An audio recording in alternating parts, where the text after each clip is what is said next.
Bonsoir bande de canailles. Aujourd'hui, on va présenter quelques histoires, faits et anecdotes de films qui sont soit intéressants ou soit fun à dire. Allez, c'est parti.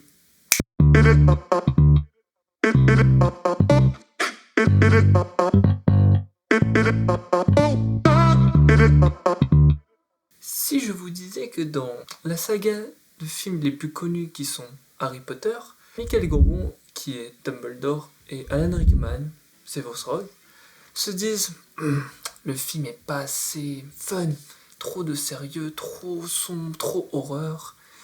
Et du coup, ils se disent je sais ce qu'on va faire. Ils élaborent un plan qui est de installer un coussin péteur électrique et automatique qui met dans le lit de Daniel Radcliffe, Harry Potter, puis il actionne pendant le tournage. Vous montrez, voici l'extrait. In our dreams, we enter completely our own world. You know, it's completely our own world, and we like to swim in the deepest waters and fly. They had put a fart machine into my sleeping bag. Franchement, Dumbledore, Gauthier, repose en paix Michael Gambon, et Alan Rickman, toi aussi, reposez en paix. Parce que, j'avoue, j'ai bien rigolé devant cet extrait.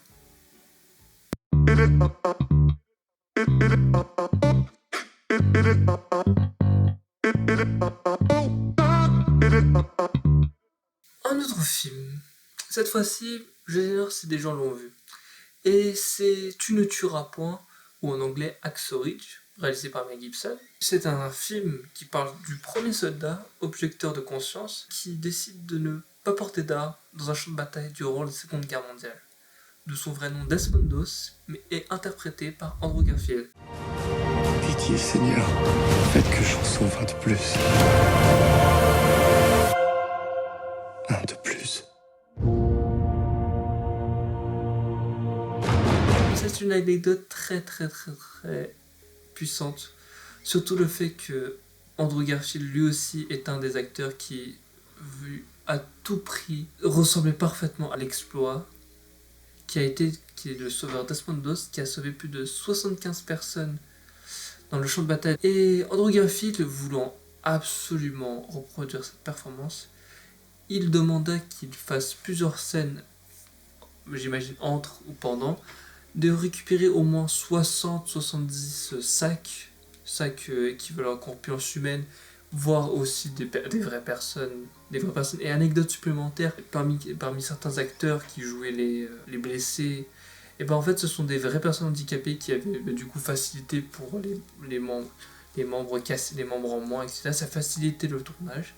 Et du coup Andrew Garfield a réussi à faire une soixantaine environ de sacs et d'humains, de personnes qui interprétant les blessés. Et Andrew Garfield a pas réussi à faire les 70, et alors en apprenant ça, on se rend compte que Desmond Doss est un des soldats qui a fait une performance, bien sûr, incroyable. Je dis une performance comme si c'était un sport, mais un exploit qui reste incroyable. Et se dire qu'il est resté vivant, sans porter d'armes, et en faisant juste l'inverse des guerres, c'est-à-dire sauver le plus de gens. Et on peut dire que ce fut un bel exploit.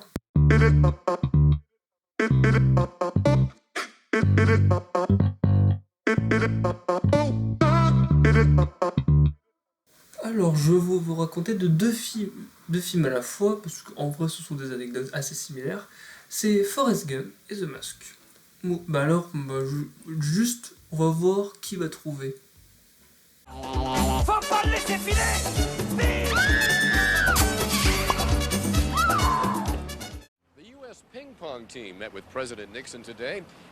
Alors, l'anecdote similaire des deux. Alors, je vais vous montrer deux séquences. Ils ont rien à voir. Je vous laisse regarder et vous me dites qu'est-ce que vous en pensez. Quel est le lien? Qu'est-ce qu'il y a? Et ben moi, je vais vous dire quel est le lien. Et ben, il y a deux personnes qui n'étaient même pas de base dans le film.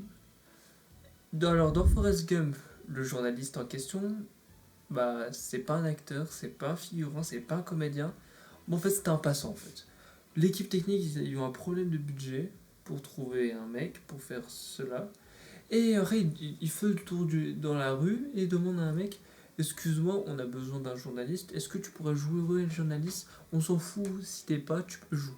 Et il joue et la performance est plutôt bonne, elle est totalement feeling, le feeling est là, etc. etc. Et The Mask, alors Jim Carrey embrasse quelqu'un, tout le monde se dit, bon, c'est scripté, pas du tout. C'est un passant qui passait par là, Jim Carrey, improvisation, et en fait la réaction est totalement honnête en fait.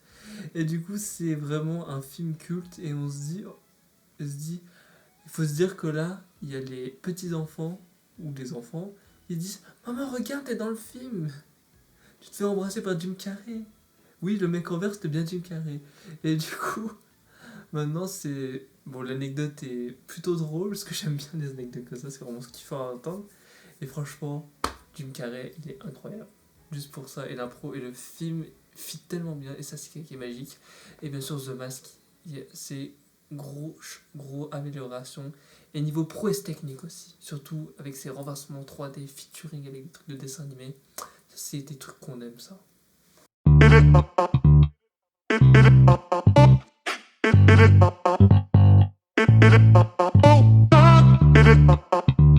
Alors on enchaîne avec une autre saga très connue, Le Seigneur des Anneaux. Et là on va plus sélectionner un acteur qui est Viggo Mortensen, celui qui joue Aragorn.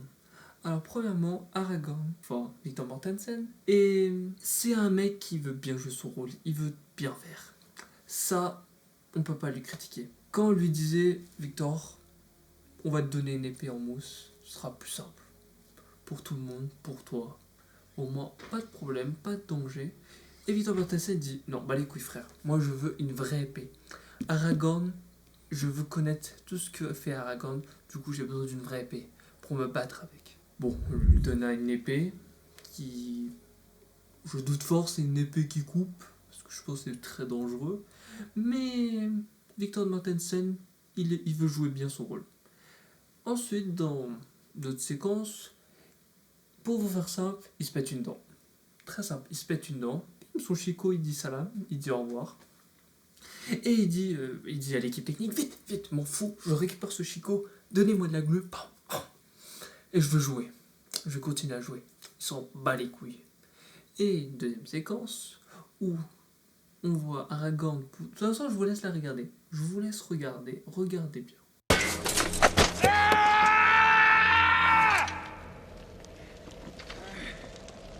Ok, tout va bien. La séquence est pas mal. Elle est puissante.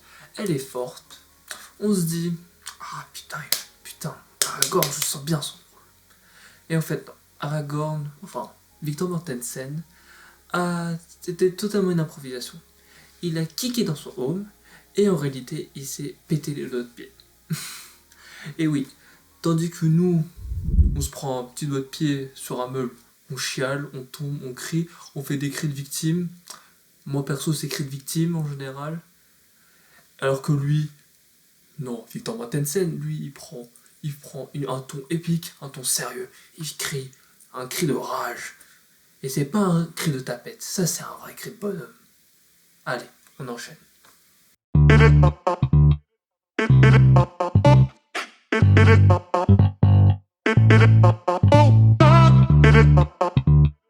Alors l'anecdote est aussi rapide que l'action.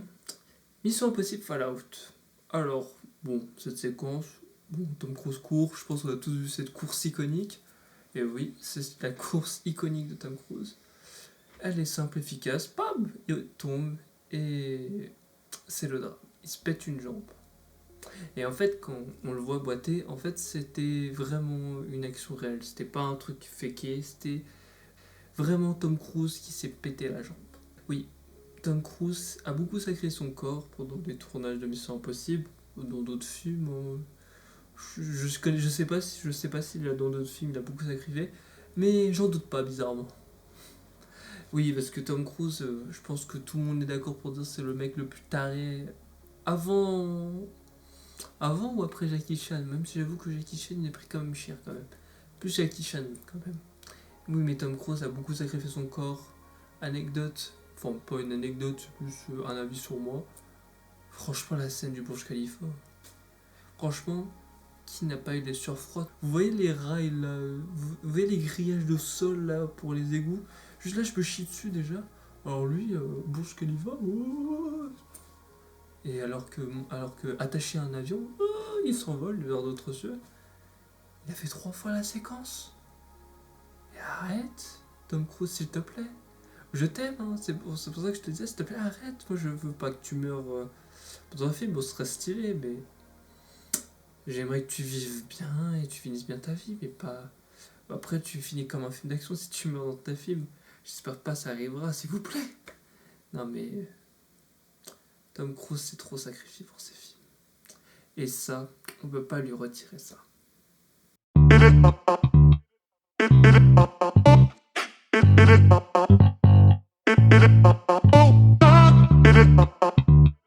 On va parler ensuite de mon acteur préféré qui est Robert Downey Jr., aussi connu sous le nom de Tony Stark, Sherlock Holmes, pour ceux qui l'ont, ou Charlie Chaplin, ceux qui connaissent vraiment bien. Avant ça, Robert Downey Jr. n'était pas l'acteur le plus connu qu'on connaisse, il était déjà performant en tant qu'acteur, des performances qui n'étaient pas dignes de son niveau actuel. Parce que Robert Downey Jr. côtoyait beaucoup les drogues, les alcools. Parce que c'était son quotidien depuis tout petit. Bon, les alcools, je sais pas, mais les drogues, ça, j'en suis sûr. Et malheureusement, il dut aller en prison. Et malheureusement, la prison, quand tu es célèbre, ce n'est pas l'endroit le plus agréable. Chaque action qui a l'air d'être un quelconque avantage pour Robert Downey Jr.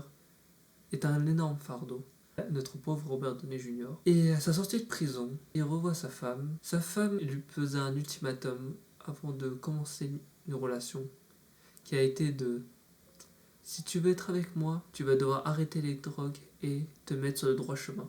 Robert Downey Jr. alla sur les belles routes des États-Unis, à côté des plages, le bruit des mers, dans sa voiture. Il se demanda qu'il a une histoire à raconter avec cette femme. Il y avait quelque chose en plus. Mais d'une fringale avec toutes ces histoires, il prenait un cheeseburger. Ce cheeseburger était dégoûtant. Mais ce dégoûtant n'était pas un simple juste dégoûtant. Avec ce goût, il refléta toute sa vie avec les drogues et les alcools. Il s'orienta devant les belles mers des États-Unis, regarda une dernière fois son sachet de drogue et le jeta par la mer. Et après cette histoire, Iron Man arrive et il nous montra qu'il se cache en réalité un super-héros. Et ce super-héros, au retour, il demanda 2 choses. I want an American cheeseburger. And it's not what you think. I want you to call for a press conference now. Call for a press conference? Yeah, Hogan, what on drive. earth for? Cheeseburger first. Et ce cheeseburger a été son élément déclencheur, comme au personnage, comme à l'acteur, mais aussi qui permit de débuter le MCU, et aussi qui termina une des sagas les plus connues du Marvel Cinematic Universe, la saga de l'infini, qui se finit par un Avengers Endgame, et à sa mort et les dernières paroles de Morgan et Happy, qui demanda à Morgan « Qu'est-ce que tu veux ?» Et Morgan répond « Je veux un cheeseburger. » You good? Mhm. Okay. You hungry? Mhm. What do you want? Cheeseburgers.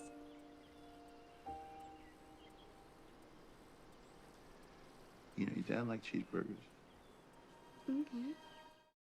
Donc, quand vous allez au McDo, mangez ce cheeseburger et que vous vous direz qu'il a pas peu mauvais goût ou un sale goût, alors rappelez-vous que Robert Downey Jr., pour lui, ce même goût que vous avez dans la bouche, a été un déclenchement dans sa vie. What am I even tripping for? Everything's gonna work out exactly the way it's supposed to. I love you 3000.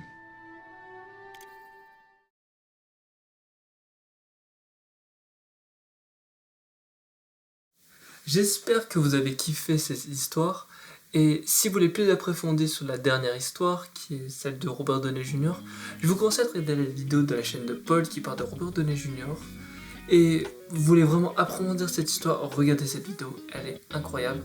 Conseil, regardez Hacksaw Ridge aussi, c'est un très très bon film à regarder, Forrest Gump, tous les films que j'ai dit, je pense, soit vous les avez vus, soit allez les voir, c'est des films qui sont incroyables. Et en tout cas, j'espère que vous avez kiffé la vidéo, et surtout j'espère que vous avez apprécié et surtout appris des trucs. Donc je vous laisse, allez, bonsoir bande de canailles.